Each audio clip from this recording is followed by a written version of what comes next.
ay rated SPG. Striktong patnubay at gabay ng magulang ang kailangan. Maaaring may masiselang tema, lengguwahe, karahasan, sexual, horror o droga na hindi angkop. Ngayong kapaskuhan nga, binigyan nga nito ni Harry ng regalo ito nga si Annalyn matapos nga ng napakaraming pinagdaanan nga nito at isa nga siya sa saksi sa mga pinaghirapan nga nito ni Annalyn. Kaya naman karapat dapat naman nga raw siya makatanggap nga ng mga regalo ngayong Pasko.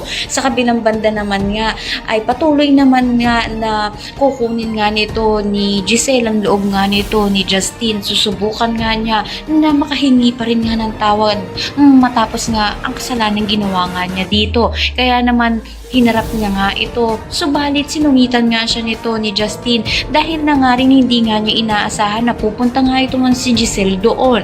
Kaya naman sinabi na nga lang nga nito ni Giselle na aalis na nga lang siya upang sa gayon nga hindi na nga siya magalit pang muli. Subalit nang papaalis na nga ito man si Giselle, nagulat nga ito nga nang sabihin nga nito ni Justine na kakausapin niya nga ito at malaking posibilidad nga na ayusin na nga nila ang gusto sa kanila. Kaya naman pakatutukan nga natin dito kung papatawarin na nga ba ng tuluyan nito ni Justine itong kanyang ina na si Giselle. Ang lahat na hinabangan natin. Maraming salamat sa inyo.